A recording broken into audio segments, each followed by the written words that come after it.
Okay, here's what we did in our previous tutorial. We wrote a hibernate.cfg.xml and we configured our database related information over here, and we gave the dialect, which is again related to our database. Depending on what database we're using, we enter the dialect for that database. And then finally, we had a mapping class in place where we entered the details of our DTO. Then we created the DTO object here, and we had a couple of properties. We added getters and setters for that, and then we added a couple of annotations. The first one was entity, and this was on top of the class declaration, and this denoted that this class is an entity class. And then we had an ID annotation, which was on top of the user ID property field, and this denoted that this user ID is the primary key. Then we wrote a class with the main method where we instantiated the user object with some default values. We gave the user ID and the username with default hard-coded values, and then we used Hibernate to save the object by using a session factory, by opening the configuration and then building a session factory.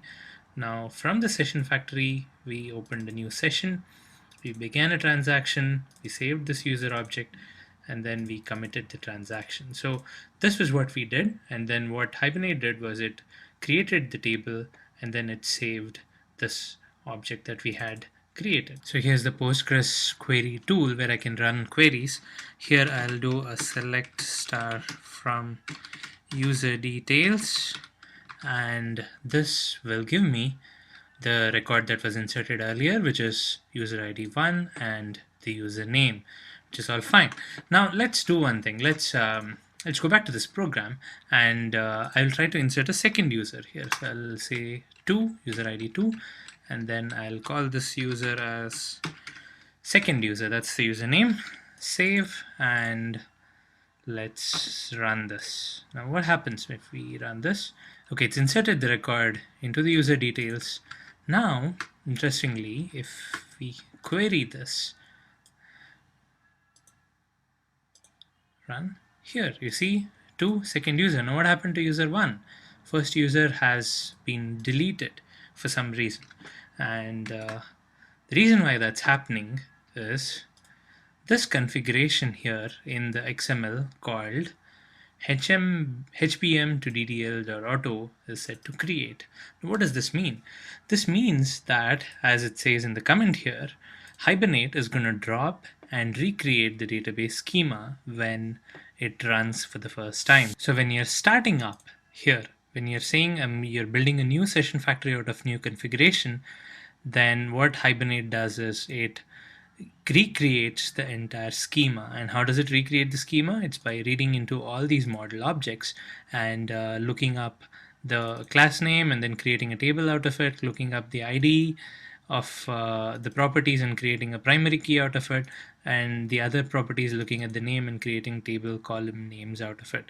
So this is happening every time you start. Now again, if I run this, it's going to drop all this, the schema, and then recreate the entire schema.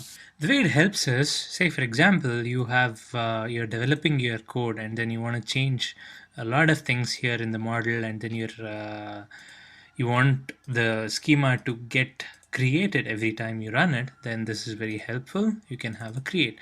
But what if I want to retain my data? I want the data that was saved in the previous run to be available when I run again.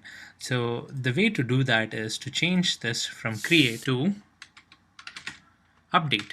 Now if I have this hbm2ddl.auto property set to update, then what Hibernate does is it only makes a change if it finds a change in the model. If it does not find a change, it's not going to create everything from the scratch.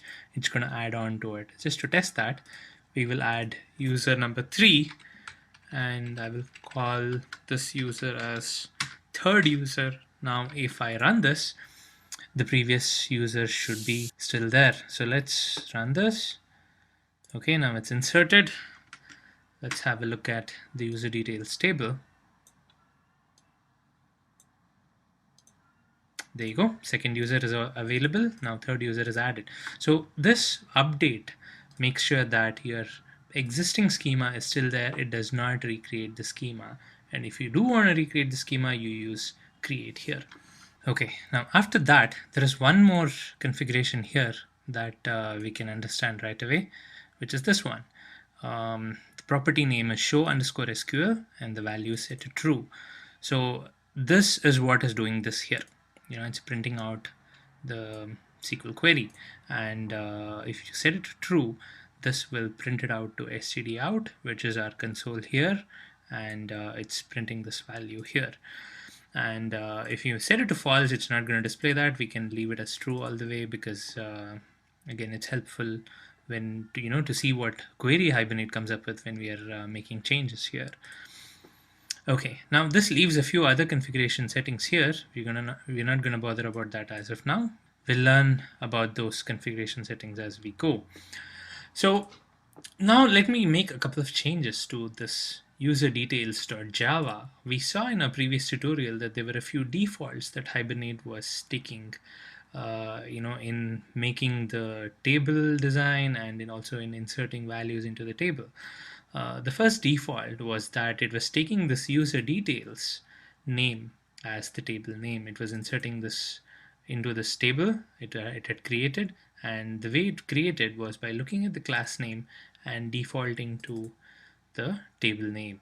So this presents a problem. Now, instead of user details, what if I had the class name as user? What would happen is Hibernate would try to use the same name in order to create the table, and then when it would do a create table with the name of user, the database would not allow, because user is actually a restricted keyword in most of the databases. However, you can have a class name called user. So this is a common problem you might face. Something might not be restricted as far as a class name is concerned, but it might be restricted as far as the table name is concerned. Same thing goes for the field names. You can have some words here which are allowed as far as field names are concerned, but you cannot have them as column names because the database enforces that limitation. How do you deal with that?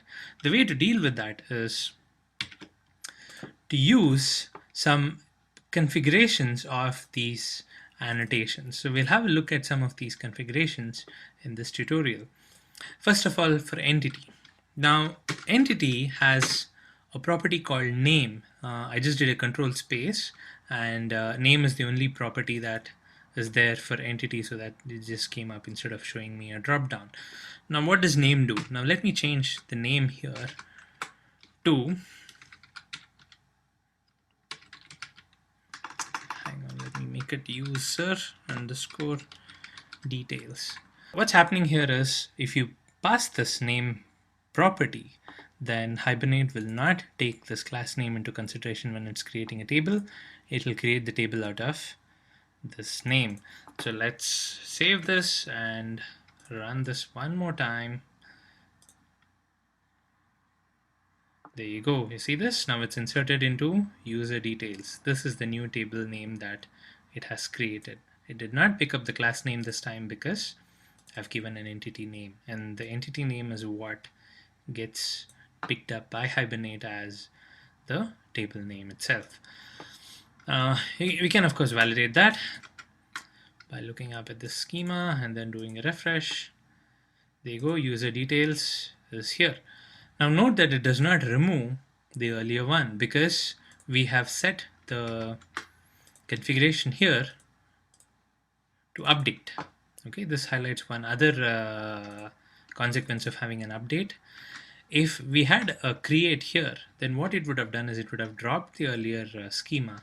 So this table would have gone and only this would have remained. But now since it's an update, it does not modify the existing one. It just creates whatever is new. So that makes sure that this table gets created, but this one is left out as it is. So let's drop this. We don't need this now. Okay, so now we have the user details. Now the same thing, whatever we saw for entity name applies to these column names as well. Now say I want to override a column name. Instead of this username, I want to have user underscore name. In that case, what I would do is I'll go to the top of this field and I would say at at column. Now right away it comes up with the import. Let me import this. Again, I'm importing from javax.persistence.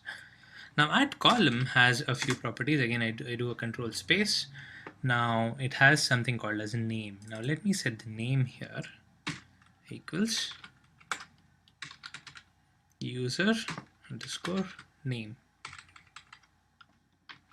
I'll save this. Now what I'm doing is I'm saying that I'm telling Hibernate, don't use this name, instead use this name. So it's just an override of the default behavior. It's optional. If you don't specify this, it picks up the field name itself. I can change the user ID also. A user ID field already has an ID annotation, but I can add an additional annotation for column. So I can say column name equals user ID. So this is there's a couple of annotations which are operating on this user ID property. Now this first annotation tells that this user ID is a primary key, and the second annotation tells what the column name should be. So I can have multiple annotations on the same field. So let me save this. I'm going to change this to create, and I would like it to be I'd like the schema to be dropped every time, because it's helpful when you're making such major changes to the database. It might end up in errors in some cases otherwise. So now let me run this again. Java application. Okay, now see, it is inserted into the user details table. The username is the name which we have entered here, and the user ID, again, it's taken the name of the column as the name that we have entered here in the column annotation. Okay. Before we wind up this tutorial, one other handy trick is regarding the position of the annotations. Here we have positioned our annotations on top of the field itself. Here we have put it on top of this private int. Here we have put the annotation on top of private string. So we have put it on top of the field declaration.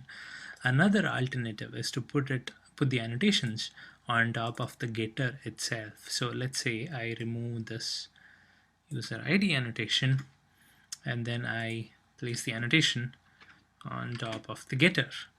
And let's say I take this username annotation and place it on top of the getter of the username. Oops, I think I put it the other way around. Yeah, put this here, and then I put this here. Okay, now what I'll do is I'll change the username getter to a different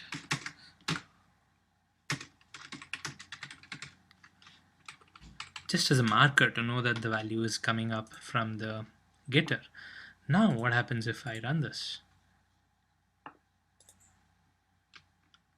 It's going to insert fine, but what is the value that's inserted?